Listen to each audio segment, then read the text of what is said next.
Good morning. This is Dwight Colby Smith in Richmond, Virginia. Chapel in the Sky at AOL.com. I got so many things going on this morning in my mind. I was realizing as I was preparing to meditate that these thoughts started bombarding me.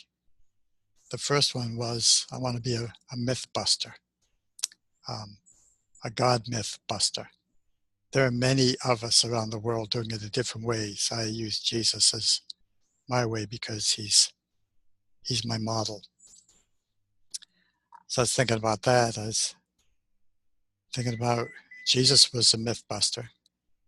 I thought, yeah, he really was, as we read in Christ's letters and we know from meditating on the New Testament Gospels that Jesus was a rebel. He had a new God that was totally, 180% opposed to the reigning Jewish God, a God of judgment and punishment and reward, a God of favorites, a God that has temper tantrums and has chosen people and people that deserve to be killed and told the people to kill.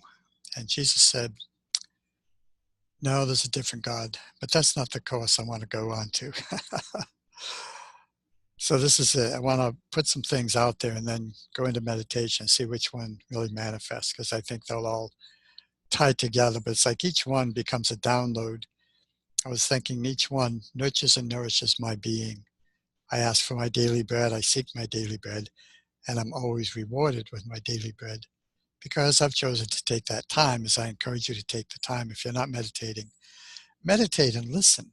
Ask questions. What is God? Where is God not? What is not God? What is love?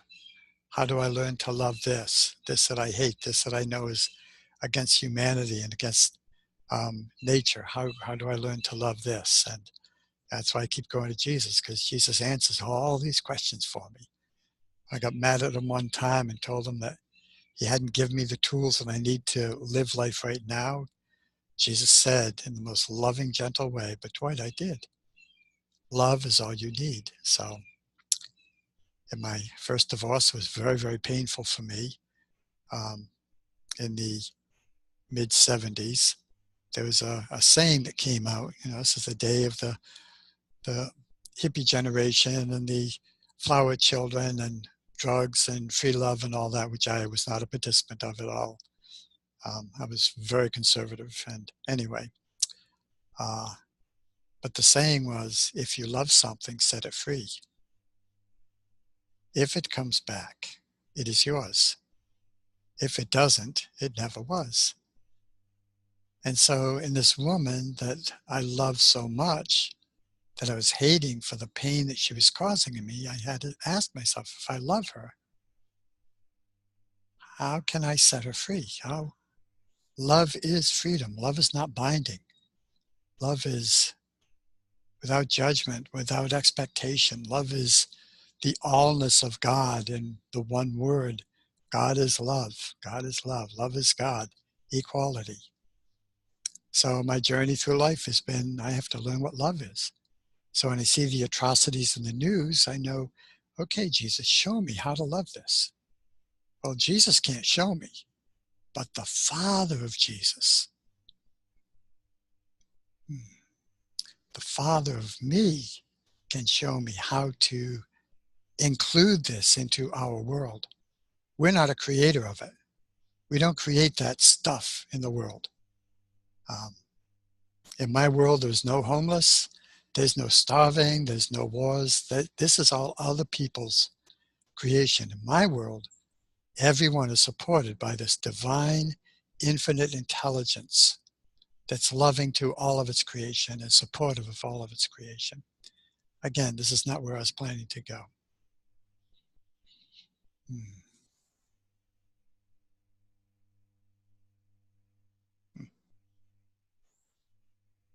Another wisdom that came to me is that 2018 years ago, Jesus gave us an example of our potential over his 3 years of existence as his ministry. Once he came out of the desert, said, wow, I found God. And I want to tell you that this God that I found is inside of me and it's inside of you.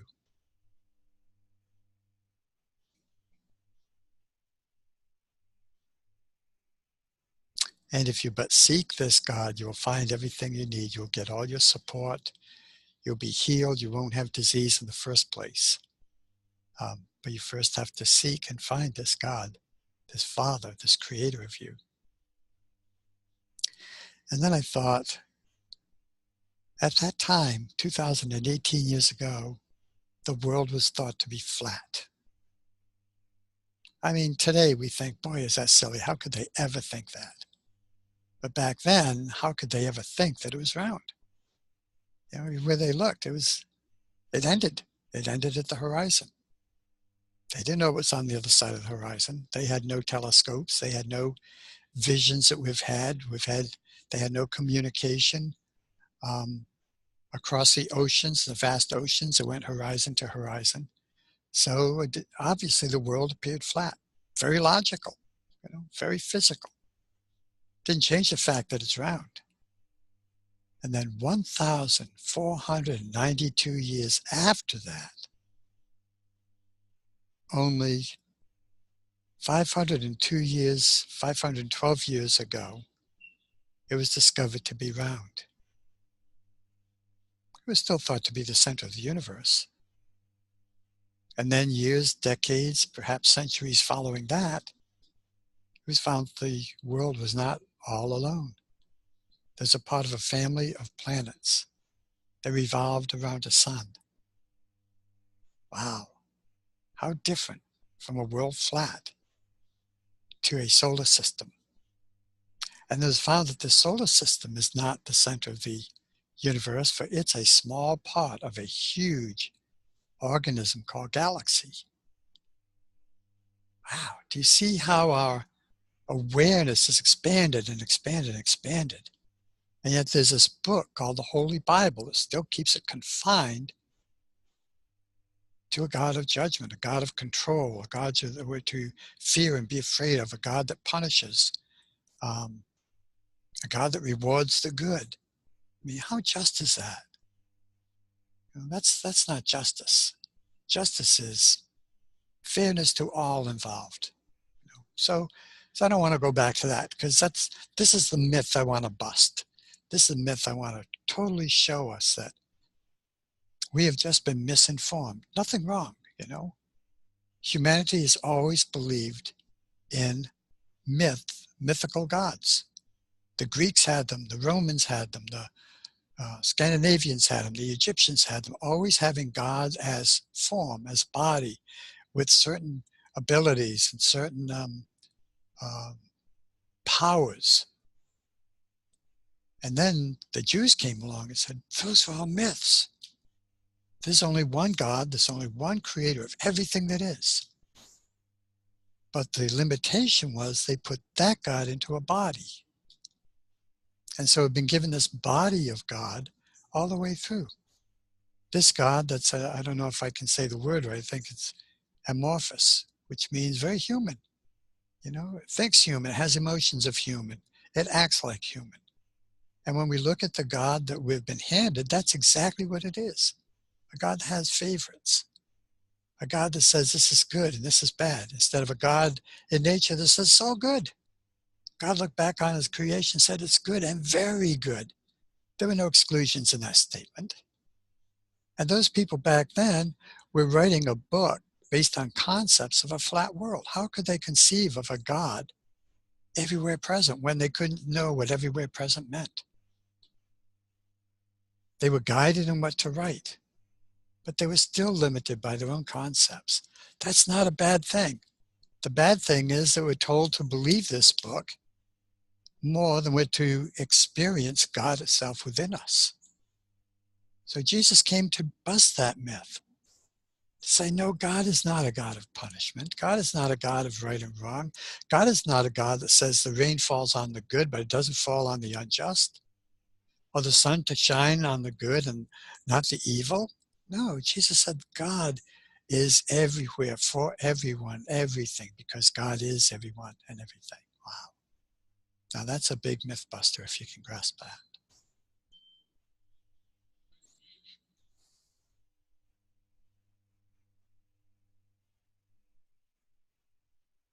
I want to go to my friend Jesus.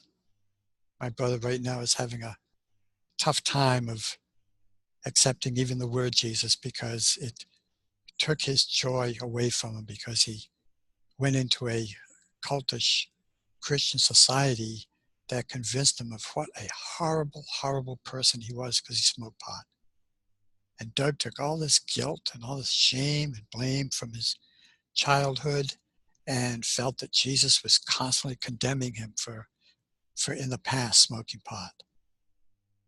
And so that year, those years of joy that he experienced back in the 60s, 70s, was taken away. He said, no, you can't enjoy that. God never takes joy away. God is joy. We all pursue this joy in whatever way we want to pursue it. The pursuit of happiness is one of the foundations of America. And yet the people, the makers of our laws, take this away. They judge what is okay for one to pursue and what is not okay for one to pursue. In nature, I watch the squirrels. And from my perspective, they are a blast. They are just playing out there, chasing each other, um, keeping their seeds from one another, but all doing a dance. There's nothing saying, oh, you shouldn't do that, or you shouldn't do that. God is a God of all, not just of mankind. We have created our own God. But when we go to nature, I always call nature the unadulterated God, the God that is not influenced by human, the God that is free, free to express.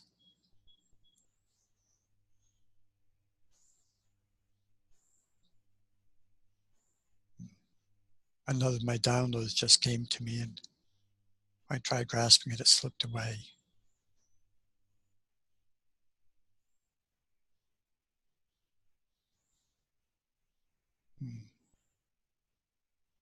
Well, a different one came in. I'm interrupting myself, and that happens in my meditations. That's why writing them is so difficult.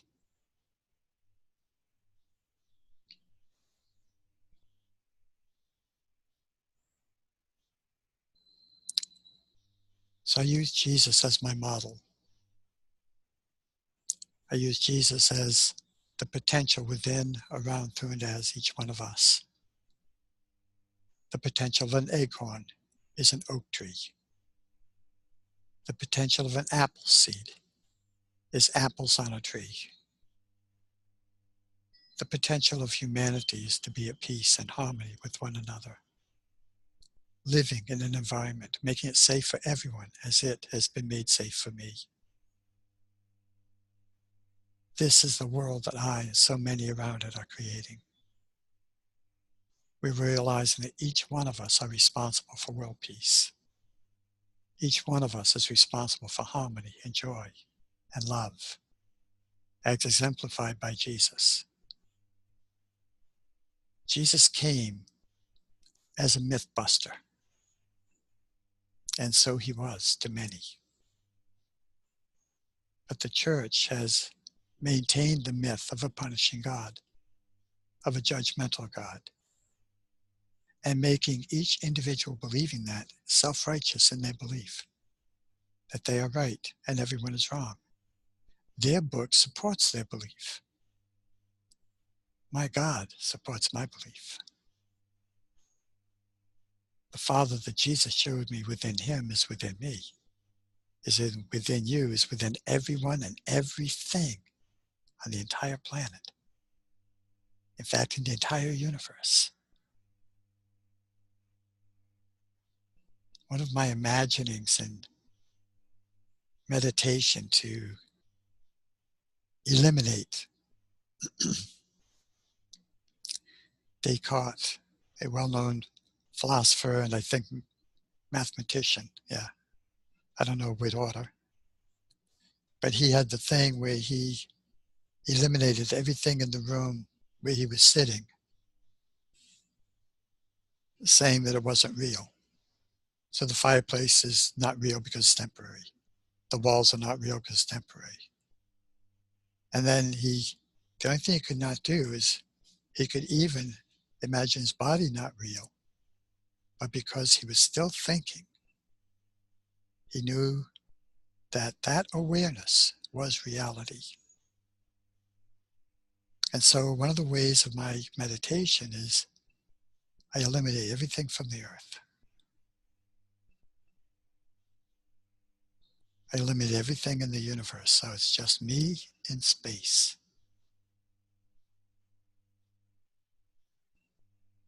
And I experience and experiment this freedom. I do cartwheels, I do twists, I do tornadoes, I do anything I want to do. It's me in the center of the universe, totally free. Nothing exists.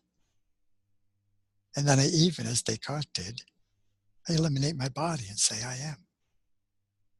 I am the universe.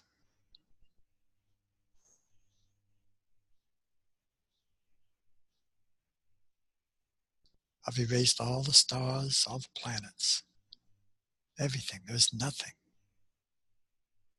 Just space. Still, silent. Vibrating with life. Just waiting to take form. And then through the magic that I eliminated everything, I bring everything back. I bring the stars back. I bring the sun back, the solar system. I bring back the planet. And I bring back me on the top of a hill that I began from. I began with eliminating the hill and then the earth, and then everything. This is the truth, that before anything was, there was this loving intelligence of consciousness. And then in some aspect of itself,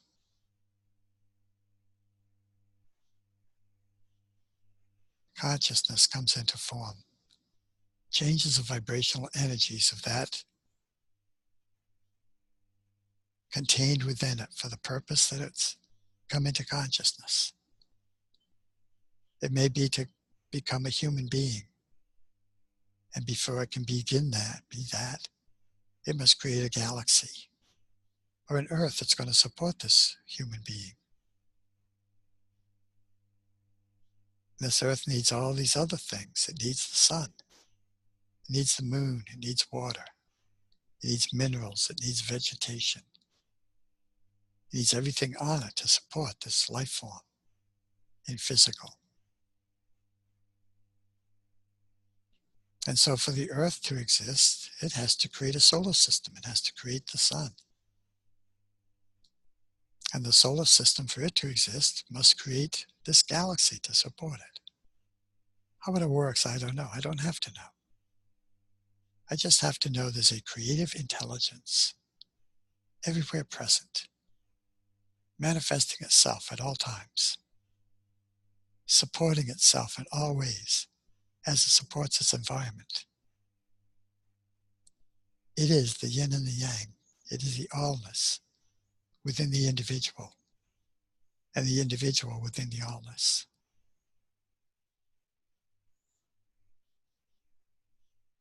Jesus challenged me. The church didn't. Jesus challenged me. All that you have seen me do, you also can do. And even greater than this shall you do.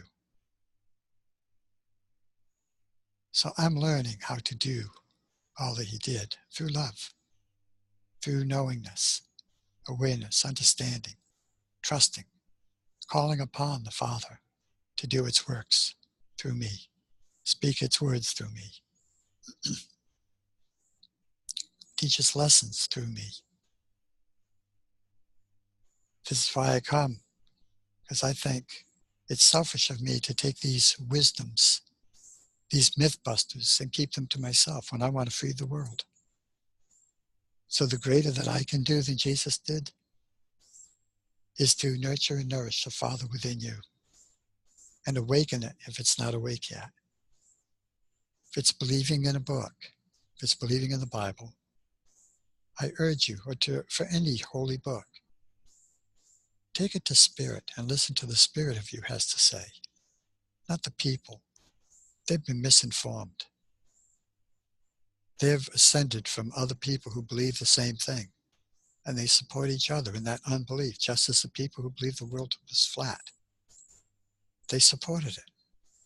They supported it with their sciences, whatever it was. They supported it with their understanding. They supported it with their senses. Look how we've advanced over the last 500 years.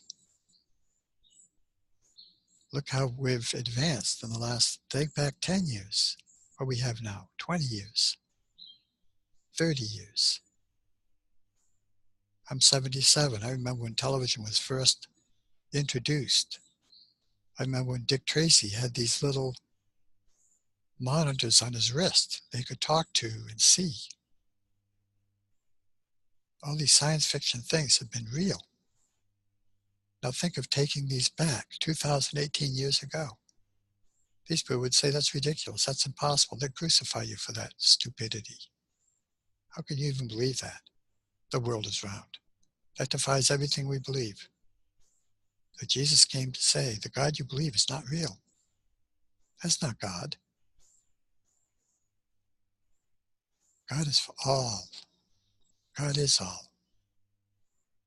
It's our job to awaken our world so we can have heaven on earth. We can have the Garden of Eden. Thelma and I live in the Garden of Eden. We create it, and it supports us in all its ways, because this is the truth of existence. Trust the Lord your God. Know the truth. The Father and I are one, and all things will be added unto you. All things. We're denied nothing. If we want to live in poverty, the universe supports that. That's where you want to be. Yeah, okay. Want to live in riches? Hey, I can support that. And love can reign through it all. I can be poor in love, and I can be rich in love. What is my relationship with myself, with my Father, with my brothers and sisters? That's what matters. For we're all here to love and support one another. Yes, we may have some work to do. It's all through education. I believe there are some criminals who belong locked up, but I believe the majority of them can be guided into right action by a greater understanding of who they are, that they are loved, and that they are love. Within a generation, we could turn the world around. I believe in this year we can turn the world around. I believe if this message has meaning to you, and you share it with another and another, this message is only one of all the messages around the world. I have my model. Other mythbusters have different models for them. We all work together for the glory of God, the glory of good, creating a world that we all can live in, joyfully, happily, peacefully, and in harmony with the world itself. It all begins with respect and equality, seeking understanding instead of right and wrong, seeking to have compassion in our hearts, in our minds for all people, not just the so-called chosen who have separated themselves from all others. We're not only in the world, we are the world. We are the creators of the world in accordance with our beliefs, as Jesus taught us. Are your beliefs constructing a better world, or are they destructing an existing world? Or are they keeping a destructing world destructing itself?